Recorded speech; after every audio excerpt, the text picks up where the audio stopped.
又嚟起油鑊炸年貨啦喂！細個嗰時一到年邊，幾乎家家戶戶都識整嘅炸蛋散，但係到咗我哋呢一代，識整嘅人就越嚟越少咯。呢個配比整出嚟鹹香酥脆，咬落噏噏聲噶。家庭版詳細做法同配比分享俾你哋，中意嘅姊妹們收藏起身慢慢睇啦。今日整嘅係鹹味嘅南乳蛋散，用嘅呢啲都係屋企常用嘅食材。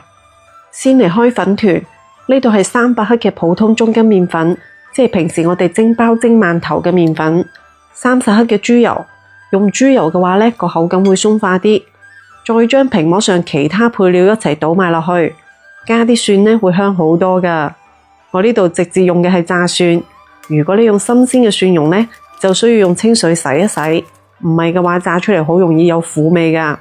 水都留返少少，唔好一次倒晒，因為每個牌子嘅麵粉吸水性都會有啲唔同，水量上下浮到5到10毫升係正常嘅吓。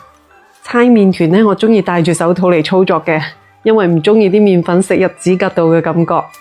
搓到咁樣光滑嘅麵團之後呢，用保鮮膜封好，擺埋一邊鬆弛佢10零20分鐘。鬆弛好嘅麵團呢，佢就冇咁實淨，比較容易推開啦。喺麵墊同埋麵團嗰度都揼返啲乾粉防黐啦。呢個時候就可以用支麵棍嚟壓個麵團啦。如果你同我一樣都係中意食鬆脆啲嘅口感呢，就盡量將佢壓薄啲。我呢度應該係同餃子皮差唔多厚度嘅。跟住用個刀尖將佢界成2指闊咁上下嘅長條，唔好咁重手喎，小心界穿個麵墊啊！因為蛋散開出嚟嘅麵團係偏乾爽嘅，所以你可以幾條搭埋一齊，頭嗰啲唔齊嘅位置呢就切走佢，跟住大概將佢切成1個手指咁上下嘅長度。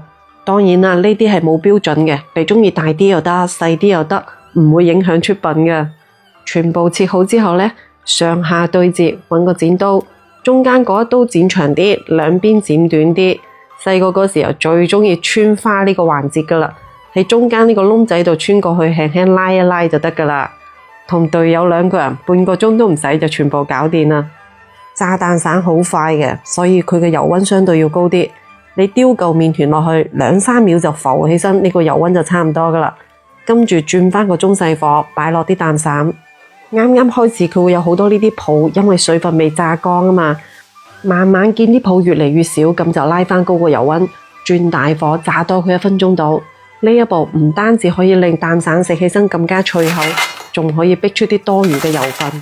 我呢度分咗3次嚟炸，每次都係4-5分鐘到嘅啫。